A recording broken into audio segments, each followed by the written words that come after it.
बताइए ना डॉक्टर, आपके साथ क्या हो रहा है? अब लिपिका, जाने दो इन बातों को। मैं तुम्हें दवाइयां दे देता हूँ, शायद कुछ आराम हो तुम्हें इनसे। शायद डॉक्टर, शायद। डॉक्टर, जब आप भी समझ रहे हैं कि ये सब साइंस से भी आगे की चीज है, तो तो फिर ये दवाइयाँ क्यों? आप मुझे सच क्यों नहीं बताते हैं?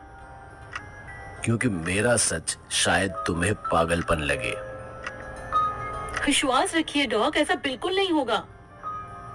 जब मैंने डॉक के हाथ पर हाथ रखकर ये एहसास दिलाया कि वो मुझ पर विश्वास कर सकते हैं, तो उन्होंने मेरी आंखों में देखते हुए कहा, देखो, मैं तुम्हें अपनी कहानी बता रहा हूँ लिपिका। उम्मीद है तुम मुझे गलत नहीं समझोगी। ये सब मत सोचिए डॉक, प्लीज।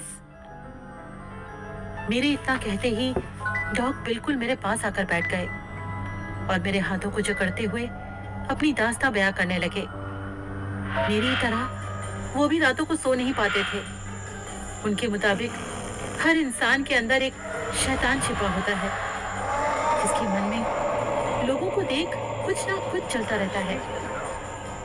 डॉग जब ये सब बता रहे थे, तब उनकी आंखें गुस्से से भरी हुई लाल थीं। ऐसा लग रहा था जैसे सच में उनमें राक्षस जन्म ले रहा है। इसीलिए मैंने उन्हें बीच में ही रोकते हुए कहा, शांत हो जाइए डॉग। अरे कुछ नहीं, मैं ठीक हूँ। डॉग, एक बात पूछूं? हाँ जरूर। मुझे देखकर आपके मन के अंदर का शैतान क्या सोचता है? मेरे इस क्वेश्चन को सुनकर डॉग असहज हो जाते हैं, लेकिन उनकी आंखें ऐसे चमक उठती हैं जैसे न जाने वो मन ही मन क्या सोच रहे हों। पर उनका जवाब होता है, अब कुछ भी नहीं। क्योंकि मिस लिपिका, मैंने अभी तक आपको जी भर के देखा ही कहाँ है। Dog please. अच्छा ये बताइए, जब भी आप रातों को बेचैन होते हैं तो खुद को शांत करने के लिए क्या करते हैं? लिपिका, मैं कुछ भी नहीं कर पाता हूँ। उस वक्त मेरे अंदर बेचैनी इतनी ज्यादा होती है कि मन करता है कि मैं मर जाऊं। नहीं डॉग, ऐसा मत सोचिए। लेकिन जब ये हद से ज्यादा होने लगता है ना, तो मैं कलेजा। अब कुछ नहीं लिपिका, बस इतना ही। डॉग, आप मुझसे कुछ छिपाने की कोशिश कर रहे हैं। काले जादू के बारे में क्या कह रहे थे आप? एक दिमागी डॉक्टर होते हुए ब्लैक मैजिक की बातें करते हुए मुझे शर्म आ रही है लिपिका। हम दोनों की हालत एक ही है डॉक्टर, प्लीज। अब अच्छा रुको, फिर मैं तुम्हें आज एक ऐसे मायाजाल की दुनिया में लेकर चलता हूँ जहां तुम्हें सब कुछ पता चल जाएगा। जैसे किसी अमीर शख्स को देखकर इंसान के अंदर का वो शैतान सोचता है ना कि जरूर इसने कुछ गलत काम किया होगा, तभी तो इतना अमीर बना है। पता है, मन में बैठा वो शैतान अगर अपने किसी साथ के आदमी को तरक्की करते देखता है तो उसे गिराने की सोचने लगता है, और अगर किसी सुंदर लड़की को देख ले तो उसके साथ रातें रंगीन करने के सपने देखने लगता है। इंसान जब तक अपने अंदर के शैतान पर काबू रखता है ना, तब तक असल में ऐसा कुछ नहीं होता।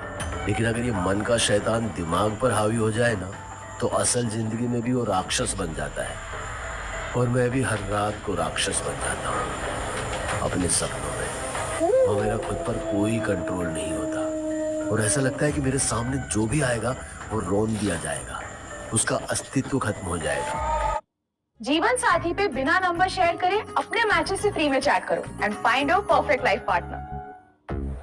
जो लोग ग्रो करते हैं दूसरों की नजरों में बड़े हो जाते हैं। अरे बहुत शानदार है। इतना कहते ही डॉग अपनी क्लिनिक के अंदर वाले कमरे में चले गए और फिर तुरंत ही वापस बाहर आ गए, लेकिन किसी डॉक्टर की तरह नहीं, बल्कि एक अघोरी के रूप में। मतलब उन्होंने कपड़े के नाम पर बस कमर में एक कपड़ा लपेटा था। बाहर आकर उन्होंने मुझसे कहा, बोलो लिपिका, चलोगी मेरे साथ मायाजाल की दुनिया में? न जाने मेरे दिमाग में क्या सोचा और मैंने हाँ कर दी। इस वक्त डॉग मेरे लिए किसी कहानी के किरदार की तरह थे, एक राक्षसी किरदार जिसे अंत में हीरो मार देता है। फिर भी मैं उनके साथ जाने लगी। वो वापस से उसी कमरे में घुस गए। अंदर का कमरा ऐसा था जैसे सदियों पुराने किसी महल में होता है, और उसके अंदर एक छोटा दरवाजा। उसने एक मशाल जलाई और अंदर जाने लगे और मैं भी उनके पीछे पीछे। वो दरवाजा किसी तहखाने का था शायद, जिसके अंदर डॉग मशाल की रोशनी के सहारे जा रहे थे और मैं उनके पीछे। ये सीढ़ी अंदर एक बड़े तहखाने में गई जहां मशाल की रोशनी के सिवा और कुछ भी नहीं था। फिर डॉग ने मुझसे कहा, लिपिका तुम यहीं रुको, मैं अभी आया। न जाने वो कहाँ चले गए, पर पल भर में तहखाने में हर तरफ रोशनी फैल गई। पूरे कमरे में तंत्र विद्या का सामान फैला हुआ था। बीच में अग्निकुंड, वहां मेरी एक फोटो और उस 2 जगह की तस्वीर भी थी जिसकी कहानी में मैं फंस गई थी। डॉग का ये दूसरा रूप देखकर मुझे डर लगने लगा। मैं भले ही भूतों की कहानी लिखती हूँ, पर मेरे लिए वो कल्पना मात्र ही था।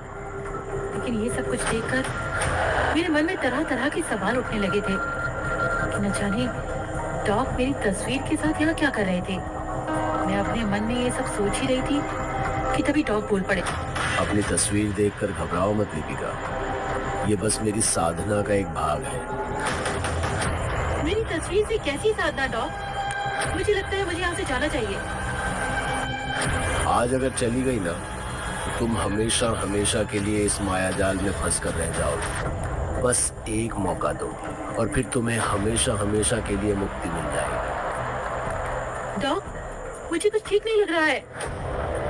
चुपचाप बैठ जाओ लिपिका। नहीं डॉग, मुझे जाना है। चिल्लाओ मत। डॉग ने चिल्लाते हुए मुझे सिर्फ अपने हाथों के इशारे से अपनी जगह से अग्निकुंड के सामने बिठा दिया।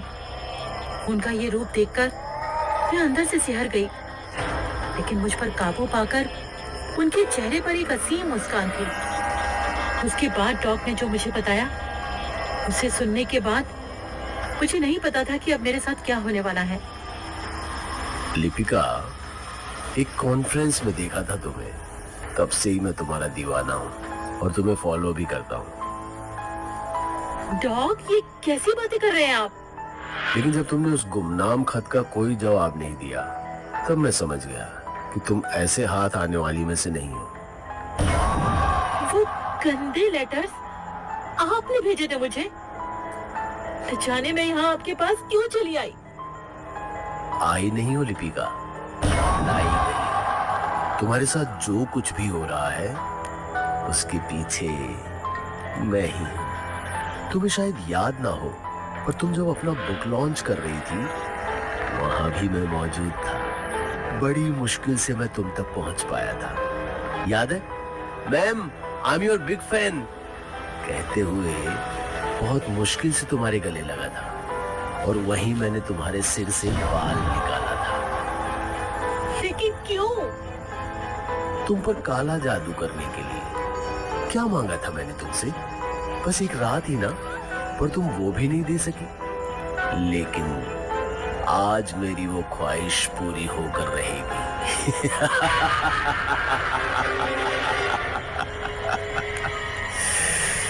लिपिका, आज मेरी वो ख्वाहिश पूरी हो।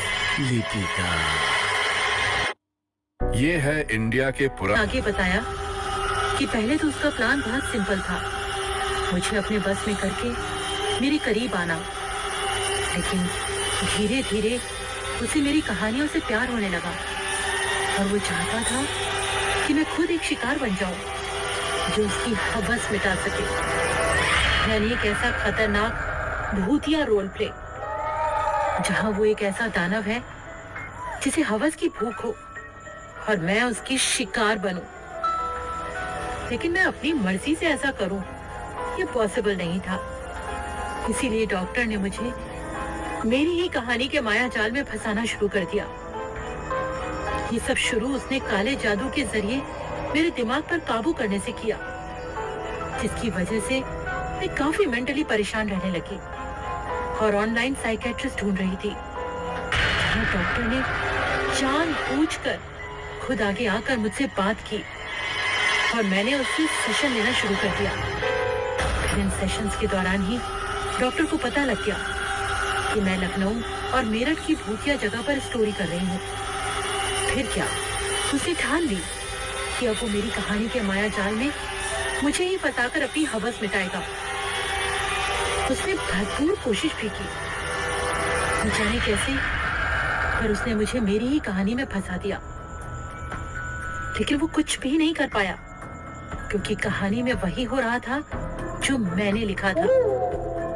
इसीलिए मैंने मेरठ की भूतिया कहानी में मुझे दोबारा फंसाया, जहां उसने अपनी काली शक्तियों से मुझे कमजोर भी कर दिया और अपने भेजे हुए ज़ॉम्बीज़ जैसे शैतानों के कब्जे में भी ले लिया।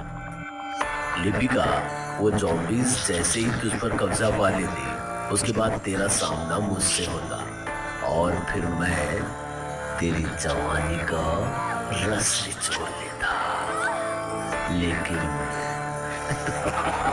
मैं एकदम डरी हुई थी, ये सब सोचकर कि मेरे साथ क्या क्या हो रहा था, और मुझे उसके बारे में कुछ पता नहीं था। पर डॉक्टर के इस लेकिन से मेरे अंदर का राइटर जाग गया, ये सोचकर कि अगर मैं फंस चुकी थी तो आखिर बची तो बची कैसे। इसीलिए मैंने घबराते हुए डॉग से पूछा, तुझे बहुत मजा आ रहा है ना जानने में? हा? उस दिन तू भले ही बच गई उसकी वजह से, लेकिन आज तुझे कोई नहीं बचा सकता। किसकी वजह से बची मैं? वो सब छोड़, अब मुझसे इंतजार नहीं होता। अपनी मर्जी से मान जा और बुझा दे मेरी प्यास, वरना अपनी जान खोनी पड़ेगी तुझे। क्यों? उसका नाम लेने से डर लग रहा है? मैं किसी से नहीं डरता लिपिका। गुस्से में डॉक्टर जैसे राक्षस बन गया और एक ही झटके में उसने न जाने क्या किया। मेरी टॉप खुद ब खुद मेरे शरीर से गायब हो गई। मैं डॉग के सामने इस वक्त बहुत कम कपड़े में थी और खुद को ढकने के लिए अपना हाथ नहीं उठा पा रही थी। लेकिन जब मैंने डॉक्टर को देखा, जिसके मन का राक्षस अब उसके दिमाग पर हावी हो रहा था, फिर भी उसकी आंखों में हवस नहीं बल्कि गुस्सा दिख रहा था। और डॉक्टर ने ही मुझे एक सेशन में बताया था कि जब इंसान किसी बहस में कमजोर पड़ने लगता है तो गुस्सा होकर खुद को मजबूत करने की कोशिश करता है, और हो ना हो मेरठ वाले माया जाल में जिसने मेरी जान बचाई थी वो डॉक्टर को कमजोर कर रहा था। इसीलिए मैंने भी डॉक्टर के दिमाग के साथ खेलना शुरू कर दिया। अगर नहीं डरते तो बताते क्यों नहीं कौन था वो? नाम लेने से भी डर तो नहीं लगा? तू एक मामूली राइटर है लिपिका। मैं ना सिर्फ शैतानों को काबू में करता हूँ, बल्कि कई सालों से लोगों के दिमागों को पढ़ता हूँ। और तू मेरे दिमाग से ऐसे ही खेलना चाहती है? हाँ, तू कुछ भी कर ले, पर तुझे मुझसे कोई नहीं बचा सकता। ये क्या? मैं तो सोच रही थी कि डॉक्टर के दिमाग के साथ खेलकर उससे बच निकलूंगी, लेकिन उससे तो मेरा ही दिमाग पढ़ लिया। इस वक्त मेरी हालत ऐसी हो रही है जैसे किसी ने मुझे जकड़ लिया हो और मैं सांस भी नहीं ले पा रही हूँ। पर कुछ तो होगा जिससे मैं इस राक्षस पर काबू कर सकती हूँ। आ जाओ लिपिका, आ जाओ और मेरी हो जाओ, या फिर मैं अभी तुझे अपने काले जादू की मदद से हासिल करूं। हाँ, मुझे इस वक्त कुछ समझ नहीं आ रहा था, इसलिए मैंने अपनी मजबूरी को ही अपना हथियार बना लिया और डॉक्टर से बोली, अब तो मेरे पास कोई ऑप्शन भी नहीं है डॉक, तो क्यों ना आप मुझे वैसे ही हासिल करें जैसा आप चाहते थे कहानी के माया जाल में। लिपिका, तुम इतनी आसानी से कैसे मान गई? कहीं ये तुम्हारी कोई चाल तो नहीं है ना? मैं भला आपके सामने कैसे चालाकी कर सकती हूँ डॉक? दरअसल ऐसा मुझसे हो नहीं पाएगा, तो माया जाल ही। ठीक है, बनाओ अपने दिमाग में एक ऐसी कहानी जहां तुम मजबूर हो और मैं तुम्हारा राक्षस। मैंने अपने दिमाग में ही कहानी बुनना शुरू कर दिया और इसी अंधेरे कमरे को ही इमेजिन करने लगी। तभी ऐसा लगा कि मैं किसी अंधकार में खो गई हूँ और कोई जोर जोर से चीख रहा है, हंस रहा है और मुझे अपने पास बुला रहा है। अंधेरे को चीरते हुए एक रोशनी दिखती है और उसके पीछे डॉग किसी राक्षस की तरह ठहाके लगा रहा होता है और मैं बोल पड़ती हूँ, तुम तो वही हो ना जिसने मुझे अपने माया जाल में फंसाया था? बिल्कुल सही पहचाना तूने। अब मैं तुझे बिल्कुल नहीं छोड़ूंगा। अच्छा शैतान, तो ये बता कि क्या हुआ था तेरी ताकत को जो मेरठ के माया जाल में तूने मुझे छोड़ दिया। तू ये बिल्कुल सही नहीं कर रही है लिपिका। मैं तुझे जान से मार दूंगा। कमीने डॉक्टर, तू भले इस कहानी का शैतान है, पर यहाँ वही होगा जो मैं चाहूंगी, क्योंकि ये कहानी मैं बुन रही हूँ। मुझे मजबूर मत कर लिपिका। तू कुछ नहीं कर सकता है डॉक्टर, क्योंकि इस कहानी में मैं आगे चाहती हूँ कि तू बताए कि तू कौन है, पर इतनी आसानी से नहीं। पहले तू मना कर, फिर मैं तुझे मजबूर करूंगी। फिर डॉक्टर के बनाए माया जाल में मैं उसे ही मजबूर करने लगती। मैं अपने मन में ही कहानी बुनने लगती हूँ कि शैतान की चाल उस पर ही उल्टी पड़ती है और वो खुद को ही तकलीफ देने लगता है। मेरे ऐसा करने से डॉग का गुस्सा बढ़ने लगता है और वो दर्द से चीखने लगता है। इससे पहले कि वो मेरे बस से बाहर हो जाता, मैंने दोबारा कहा, डॉक्टर बता दे कौन था जिसने मुझे बचाया, और मैं खुशी खुशी तेरी हो जाऊंगी। नहीं नहीं, इस कहानी का यही क्लाइमैक्स है डॉक्टर। तू मुझे सच्चाई बताएगा और मैं पूरी तरह से तेरी हो जाऊंगी और मेरे शरीर पर एक भी